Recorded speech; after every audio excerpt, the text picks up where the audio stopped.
Hola, en este video les haré un resumen de las aprobaciones más históricas y sobresalientes realizadas durante el periodo 2021-2024 en la Asamblea Legislativa de El Salvador. Por favor, no olviden suscribirse a mi canal y activar la campanita para que puedan recibir la notificación de un nuevo video cada viernes.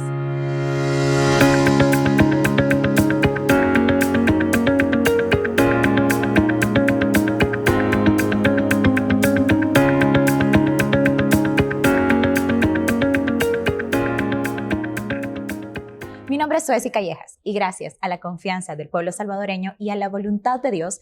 pasé de ser una bailarina, abogada, gestora cultural y ministra de Cultura a diputada vicepresidenta del Congreso salvadoreño. Cada meta cumplida y cada ley aprobada es un logro de todos nosotros como pueblo salvadoreño, porque llegamos a la Asamblea Legislativa para ser la voz del pueblo y para comenzar con la refundación de nuestro país bajo el liderazgo del presidente Nayib Bukele.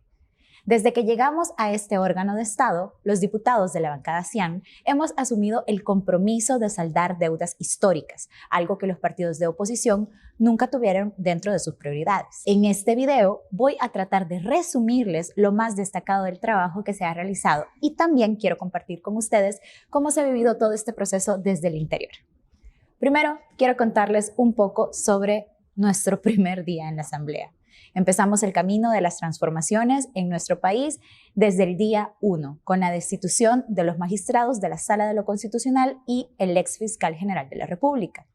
Esto nos permitió darle la gobernabilidad al presidente Nayib Bukele. Y aunque fue una decisión difícil, de hecho, a mí me llamaron hasta en medios de comunicación golpista, esto ya pasó. Y esa decisión nos ha dado también la posibilidad de dar una verdadera gobernabilidad al presidente Nayib Bukele y el tiempo nos ha dado la razón. Gracias a esto, las familias salvadoreñas ahora viven en verdadera paz, seguridad y libertad. Asimismo, en esta legislatura aprobamos la ley Crecer Juntos, con la que hemos garantizado la protección y desarrollo de la primera infancia, niñez y adolescencia. Esta normativa está permitiendo continuar con el rumbo de la transformación positiva que lleva el país basado en las necesidades de la primera infancia, niñez y adolescencia. Como ha dicho la primera dama, de hecho, es una ley que nos permite sembrar en El Salvador. Tiene un enfoque preventivo y también da claridad en los procesos a seguir para que la institucionalidad sea más eficiente. La protección y desarrollo de las actuales y futuras generaciones son ahora una prioridad para el gobierno del presidente Nayib Bukele y la primera dama Gabriela de Bukele. Y también nosotros como asamblea nos sumamos a que sea nuestra prioridad. Una de las problemáticas que más sufría la niñez en nuestro país era el hecho de ser ignorados, que se siguiera viendo, a pesar de que la ley no tenía ya ese enfoque, pero que se siguiera viendo como si los niños no necesitaban más atención hasta que entraban a primer grado, que es en el sistema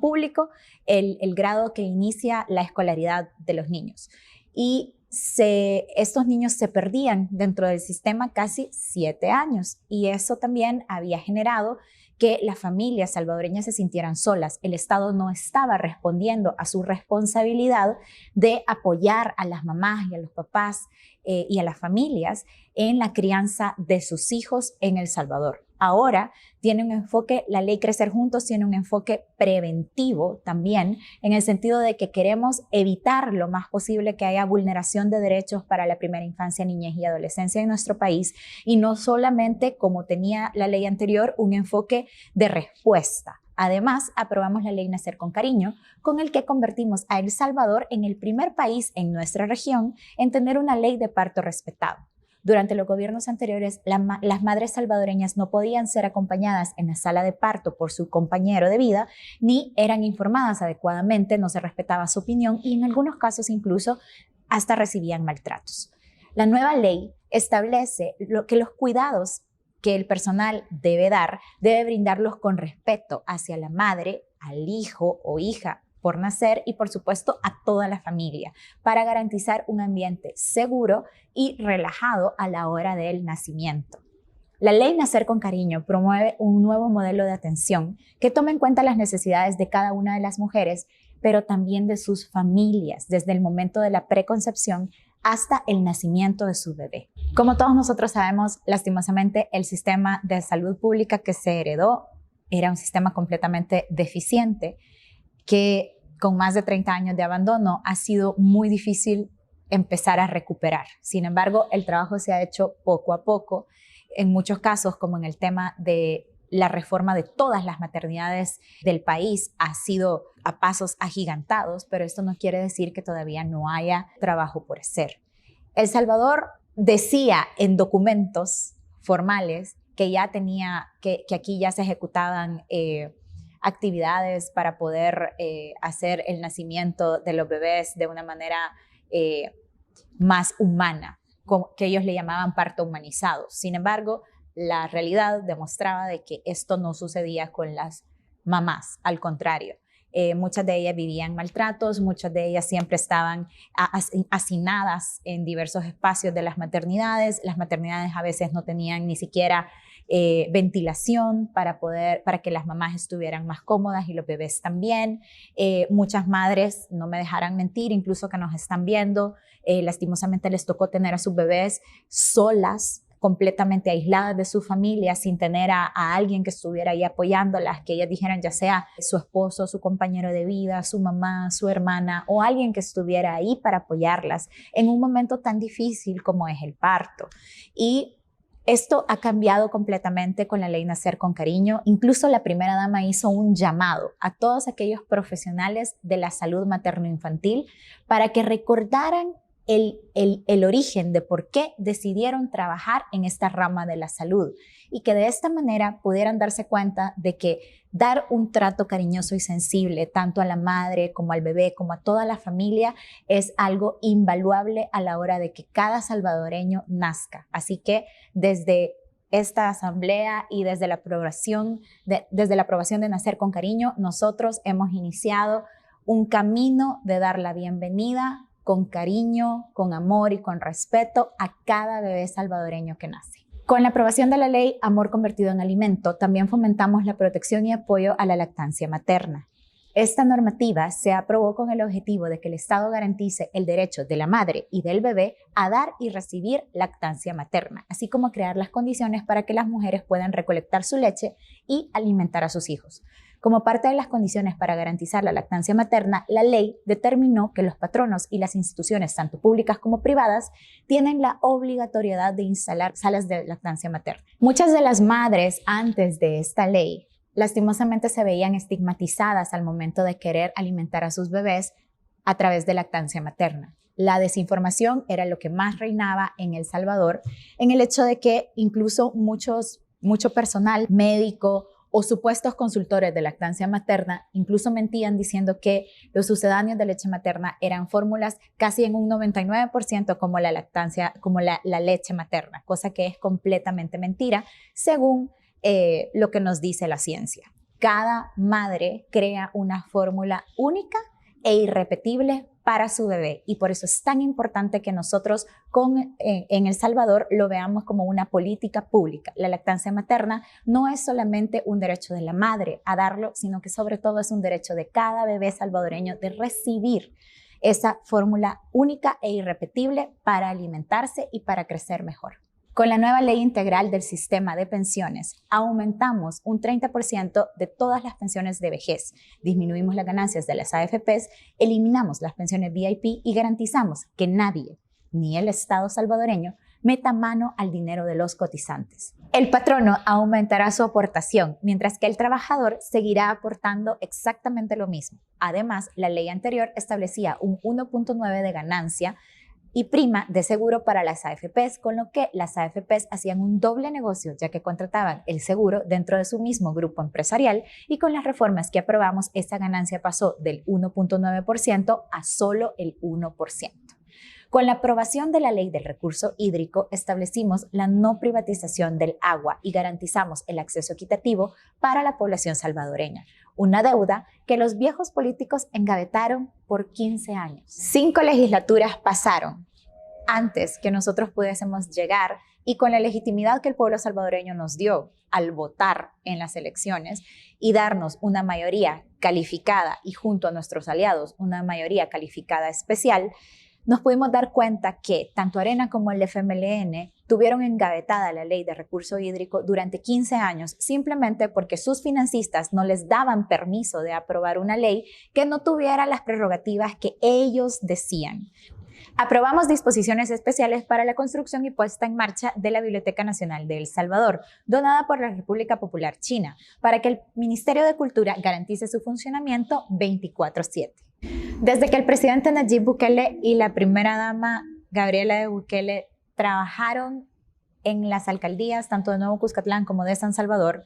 la inversión en arte, cultura y educación han sido una de las constantes en el trabajo liderado por ellos. Nuevo Cuscatlán fue el lugar en donde se inició con los cubos, fue donde se hizo la primera biblioteca municipal, fue también donde se creó la primera orquesta y coro municipal, que luego se impulsaron desde San Salvador, obviamente con más de 500 niños, y la biblioteca del Mercado Cuscatlán ya se hizo todavía más grande. Además se incorporó el ballet municipal de San Salvador y ha sido una de las apuestas más grandes. Cuando se inició, incluso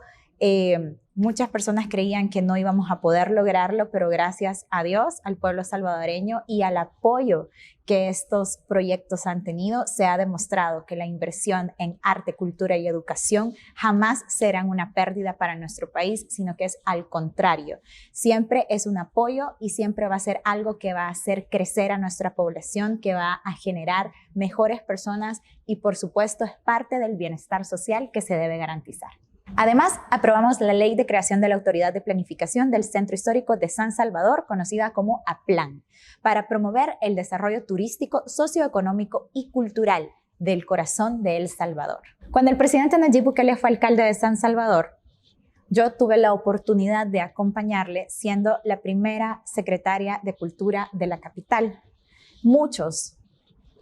salvadoreños, incluso gente de la oposición, pensaron siempre que la rehabilitación o la reconstrucción del centro histórico era simplemente algo imposible. Si ustedes recordarán, incluso hay videos en redes sociales que se pueden encontrar donde alcaldes como Norman Quijano, exalcaldes de San Salvador como Norman Quijano, de manera violenta quisieron mover las ventas ambulantes y a los emprendedores que trabajaban acá en el centro histórico. Sin embargo, eso nunca tuvo un buen resultado. La violencia en general nunca ha tenido un buen resultado en El Salvador para generar un proceso que dure realmente. Y es así como a partir de 2015 se iniciaron diálogos, mesas de negociación con los vendedores ambulantes, en donde se llegó a un consenso.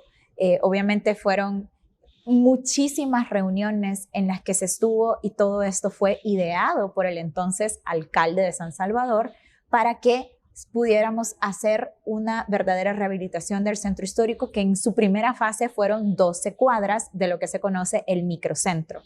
Cada lugar, cada espacio que se liberaba de ventas ambulantes, pueden buscarlo en redes sociales, incluso hay videos en donde los mismos emprendedores están moviendo ellos mismos sus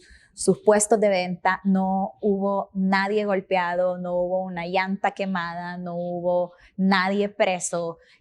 no fue un proceso violento, sino que al contrario fue un proceso dialogado, fue un proceso de consenso, en donde todos tuvieron un papel importante. Una vez se pudo limpiar esas primeras 12 cuadras que eran la fase 1, imagínense hace cuántos años, ahora vamos ya. El alcalde de San Salvador, Mario Durán, ha iniciado la fase 4 de la rehabilitación del centro histórico. Era importante integrar arte, actividades artísticas y culturales en cada uno de los espacios. No solamente se podía tener un contenedor, sino que había que llenar de contenido, y ahí es cuando también empezamos el trabajo por generar una agenda cultural importante dentro de el centro histórico, que para ese entonces, por allá de 2015, 2016, 2017 y parte de 2018, era no solamente un lugar peligroso en San Salvador, sino uno de los lugares más peligrosos de todo El Salvador. Y poco a poco logramos en ese momento que la gente confiara en nosotros, que viniera hasta el centro histórico a disfrutar y a vivir una vida, a integrarse de la vida cultural de su país. También aprobamos la Ley Especial para el Ejercicio del Sufragio en el extranjero, con lo que reivindicamos el derecho al voto de todos los salvadoreños que se vieron obligados a dejar su país, ya sea por la guerra o por la inseguridad provocada debido a la ineptitud de gobiernos anteriores. Hemos aprobado diversas disposiciones con las que estamos promoviendo que los extranjeros y salvadoreños que residen en el exterior puedan venir a vivir o a invertir en nuestro país. Cada vez que he tenido la oportunidad de encontrarme con salvadoreños que residen en el exterior, ya sea que yo esté fuera del país o que ellos estén acá en El Salvador, en algún lugar visitando el país, o incluso cuando llegan a la asamblea a visitarnos en las plenarias. He tenido la oportunidad de hablar con ellos y hay una constante dentro de todas sus historias, en el sentido de que nadie se fue porque realmente tenía el deseo de abandonar su casa, su familia e irse a probar suerte a otro país lejos, difícil, en donde muchas veces no podían hablar el idioma incluso, o que culturalmente era tan distante de El Salvador. La constante en todos los hermanos que residen en el exterior es que se fueron huyendo ya sea en el tiempo de la guerra, se fueron huyendo en el tiempo en el que las pandillas tenían secuestrado nuestro país, y se fueron buscando mejores oportunidades para ellos, para sus hijos, para sus padres incluso, y para todas sus familias. El hecho de que los diputados de las asambleas anteriores hayan ignorado el derecho de los salvadoreños a tomar las decisiones a través del sufragio, a ejercer democráticamente su voto, fue bastante grave, porque cada vez que habían elecciones, no me van a dejar mentir, muchos de ustedes lo vieron en los diferentes lugares en el extranjero, pidiendo el apoyo económico de los salvadoreños que vivían en el exterior, sin responderles en absolutamente nada. Ahora nosotros decidimos como bancada que era una de las cosas que íbamos a hacer realidad, porque es una deuda, era una deuda histórica, pero también era algo que hacía sentir a muchos salvadoreños que residían fuera como salvadoreños de segunda categoría, porque estaban aportando para el país, pero no podían tomar decisiones sobre el rumbo del Salvador. Y eso fue demostrado en las pasadas elecciones. Los salvadoreños en el exterior, a pesar del frío, a pesar de las distancias, salieron a votar de manera decidida, salieron a votar, se apoyaron entre ellos y no dejaron pasar la oportunidad de demostrar que son una fuerza, que son salvadoreños que tienen hilos con el país, que todavía sus familias están acá y que ellos también quieren regresar, quieren vivir el país. Muchos de ellos tenían 40 años, 30 años, 20 años, 15 años sin poder venir. Muchos de ellos han regresado ahora que por primera vez estamos viviendo con paz, libertad y seguridad, a disfrutar de su país, a conocer nuevamente, a descubrir qué hay en El Salvador para ellos, e incluso simplemente a soñar de que pueden regresar a vivir su retiro acá en El Salvador. Con la aprobación de la Ley Especial para la Reestructuración Territorial Municipal y con la reducción del número de diputados de la Asamblea Legislativa, que pasó de 84 a 60, hicimos más eficiente la función pública. De ahora en adelante ya no entrarán más diputados por residuos, sino que se respetará la voluntad del pueblo a través del voto directo. Además, aprobamos el financiamiento necesario para que todos los docentes, niñas, niños y jóvenes que estudian dentro del sistema educativo público de El Salvador tengan su propia tablet o computadora con acceso a Internet. Y con la aprobación de los fondos para la ejecución del Plan Control Territorial, la aprobación del régimen de excepción y todas sus prórrogas, hemos logrado que El Salvador se convierta en el país más seguro de Latinoamérica. El régimen de excepción se aprobó un sábado 26 de marzo de 2022 en un clima bastante difícil, porque desde el jueves de esa semana se había tenido información de que las pandillas habían asesinado ya a 86 personas de jueves a sábado. El Gabinete de Seguridad se reunió con el presidente Nayib Bukele y le comentaron que era parte de una estrategia de las pandillas para básicamente demostrar músculo al gobierno. El presidente convoca de emergencia al Consejo de Ministros para hacer la propuesta del régimen y nos pide a la Asamblea Legislativa de manera pública vengamos a la Asamblea para estudiar el régimen. Teníamos miedo, personalmente yo tenía bastante miedo porque era algo que yo no había vivido, obviamente ni como funcionaria y que no tenía conciencia como persona de que hubiese sucedido algo así en algún momento de mi vida. Entonces obviamente había miedo, había incertidumbre, tuvimos muchísimas críticas, el calor que hubo atrás de las opiniones de que entonces íbamos a encerrar a la gente, que íbamos a criminalizar a todo mundo, que ya nadie iba a poderse mover, que íbamos a vulnerar derechos a los ciudadanos. Obviamente era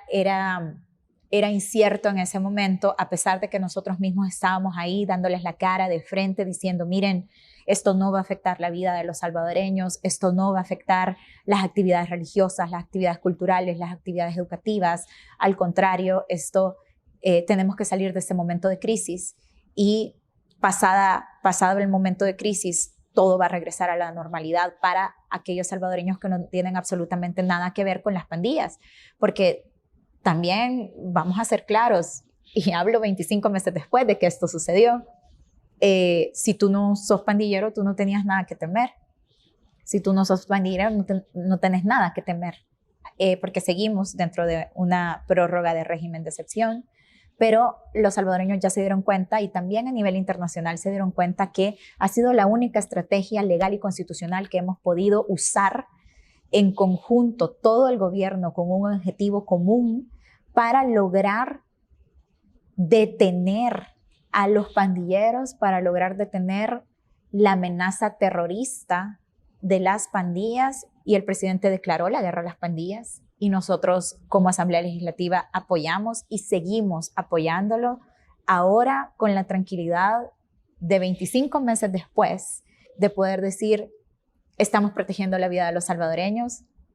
esto es lo que se ha logrado y los salvadoreños ahora pueden vivir por primera vez en verdadera paz y seguridad. Hace falta muchísimo trabajo para que El Salvador se convierta en el país en el que todos soñamos vivir, pero juntos, todos los salvadoreños, tanto dentro como fuera del territorio nacional, y con el liderazgo de Nayib Bukele, hemos iniciado el camino de esta reconstrucción. Yo, con mucho orgullo, puedo decirles que en estos 3 años en los que me han permitido trabajar en favor de ustedes y de sus familias, he votado 1004 veces que sí. Los 1004 decretos que esta legislatura ha aprobado para transformar nuestro país. Así que gracias por la confianza que han depositado en mí. Créanme que es un reto que he asumido y voy a seguir asumiendo con mucha responsabilidad.